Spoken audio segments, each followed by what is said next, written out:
여러분 안녕하십니까. 저는 책입니다. 예, 어느덧 제 망명방송이 100회를 맞았습니다. 방송을 시작한 게 9월 13일이니 2달 보름이 훌쩍 지났습니다. 그동안 구독수가 11만이 넘었고 누적 조회수가 510만을 넘었습니다. 그러니까 회당 평균 조회수는 5만이 넘었군요. 예, 모두 여러분 덕분입니다. 정말 고맙습니다. 여러 가지로 어렵지만 내년 9월 13일 1주년이 될 때까지 이 방송을 할 수 있도록 더욱 노력하겠습니다. 선전이 요란할수록 그 선전에 넘어간 사람이 치러야 할 대가는 크다. 이 광고가 많은 상품의 가격이 비싼 것은 그 광고비가 고스란히 소비자에게 전가되기 때문이죠. 상품의 효용은 선전으로 인해 결코 증가하지 않습니다. 같은 효용의 상품 중에서 사람들은 광고가 없는 무명의 값싼 제품보다는 선전이 요란한 비싼 제품을 삽니다. 정치도 마찬가지입니다. 선전은 그 어떤 진실보다도 대중에게 효과적이죠.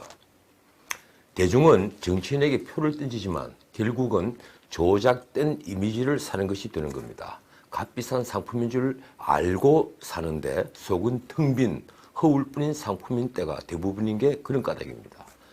자, 오늘 제가 모두에 이런 얘기를 하는 것은요, 이 정권의 요즘 모습을 보면서 다시 한번 정치는 선전이다, 저급한 정치는 더욱 그렇다는 생각을 했기 때문입니다. 그렇습니다. 한 번도 경험해 보지 못한 나라, 아무도 흔들지 못하는 나라를 지금 우리는 경험하고 있습니다. 도대체 선거법을 여당과 이에 동조하는 군소정당이 자기들 뜻대로 바꾸겠다고 하는 걸 어떻게 이해해야 하는 겁니까? 그것도 대통령제 연동형 비례제라면 윗도리는 양복을 입었는데 아랫도리는 한복 바지를 입은 것과 똑같은 형상입니다. 지금 이 나라에 급한 게 한둘이 아닌데 그 말도 안 되는 선거법을 밀어붙이겠다고 이 난리를 치는 걸 보면 정말이지 선전만 요란했고 속은 텅 빈 허울뿐인 권력입니다. 오늘 한국당은 기습작전을 펼쳤습니다. 이 한국당의 유치원 3법 등 국회에 오른 법안 199개에 대해 필리버스터, 즉 합법적 의사진행 방해를 신청한 겁니다. 국회법 106조가 그 근거죠.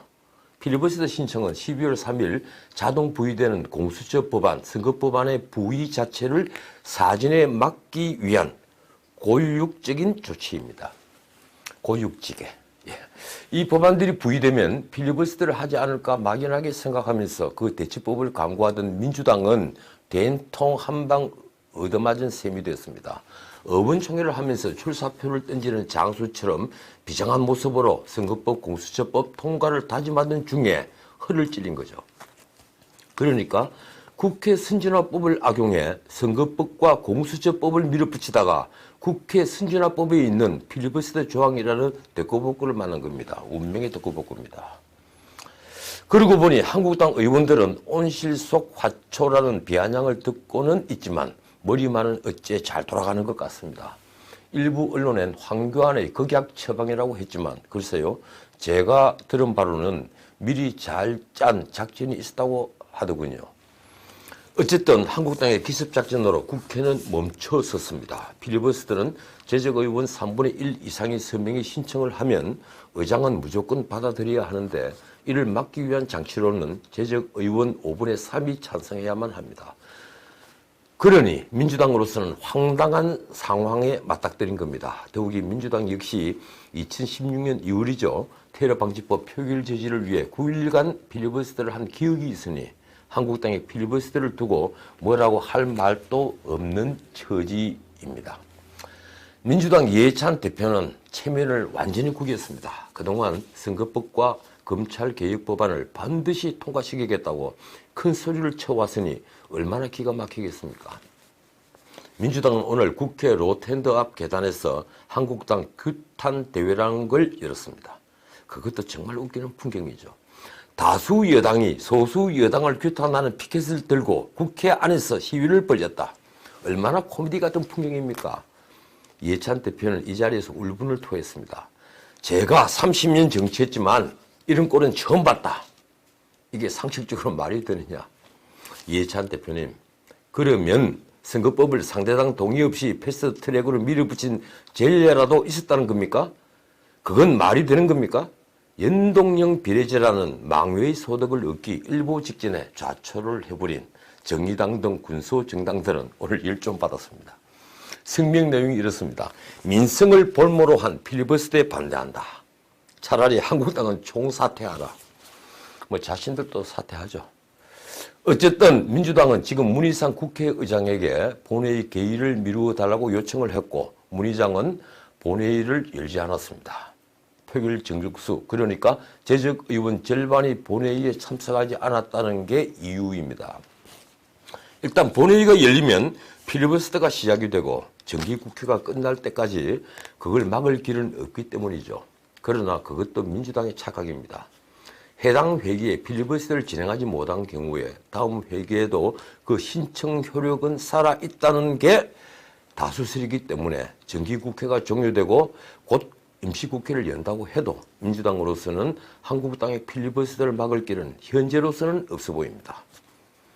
자, 다음 뉴스 하나만 더 보죠. 오늘 청와대 노영민 비서실장이 한 건 제대로 했습니다. 아니, 최선의 방어를 한다고 했지만 이미 일방적 개입이 된 터라서 굉장히 곤혹스러운 하루를 보냈습니다. 노 실장은 오늘 국회에서 열린 운영위원회에 출석했습니다.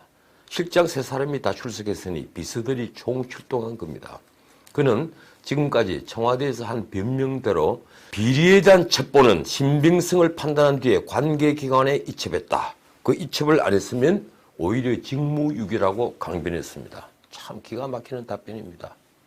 지금 밝혀진 내용만 하더라도 김기현 전 울산시장에 대한 아무런 감찰 권한이 없는 백운우 민정비서관이 박영철 반부패 비서관에게 이를 전달하고 경찰청에 이를 또 하달했으며 그 이후에 압수수색 계획을 비롯해서 수사 상황을 9차례나 보고받은 것인데 이를 마치 정해진 규칙에 따라 행한 것처럼 말씀을 하면 듣는 사람은 기분이 어떻겠습니까?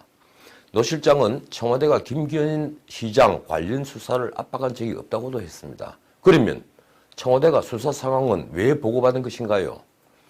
오늘 보도된 사항이지만 백운우는 청와대 실세 중의 실세였습니다. 그는 작년 지방선거를 앞두고 김기현 시장을 수사할 때 부하 직원을 울산에 직접 파견까지 했다고 합니다. 그 부하 직원들은요, 청와대 밖에 사무실에 근무했다고 하더군요. 이른바 백운우 특감반이라고 불린 사람들입니다.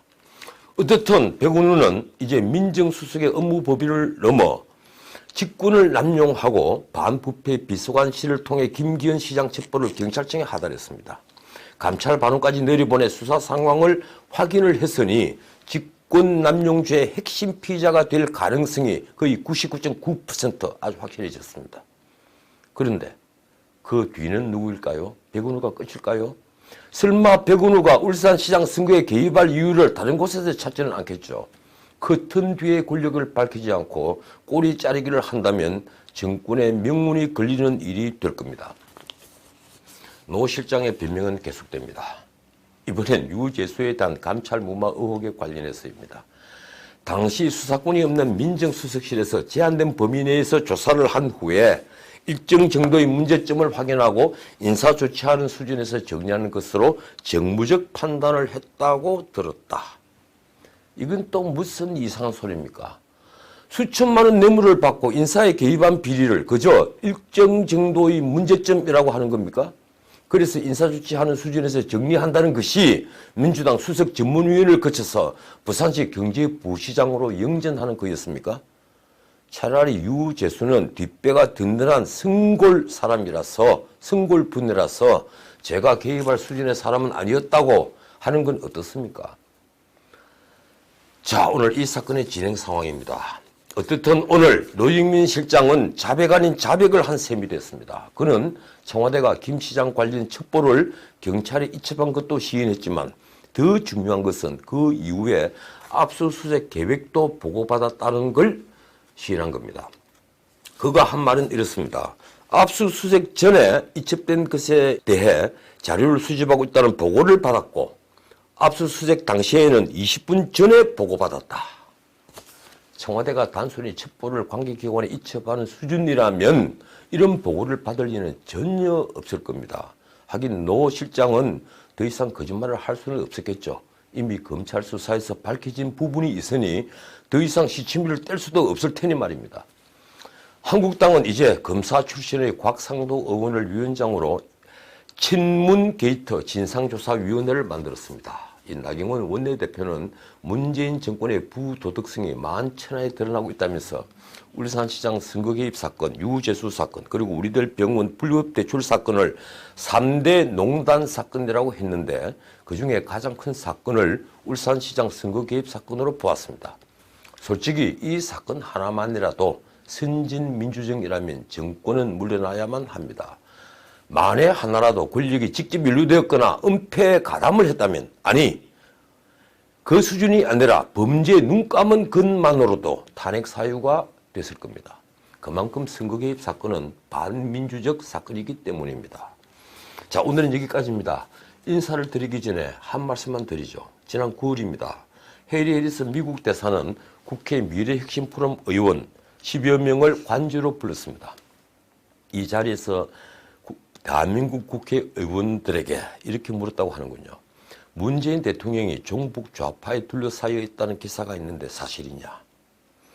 의원들 대답은 이렇습니다. 말도 안 된다. 자, 내일 뵙죠. 지금까지 진은식이었습니다.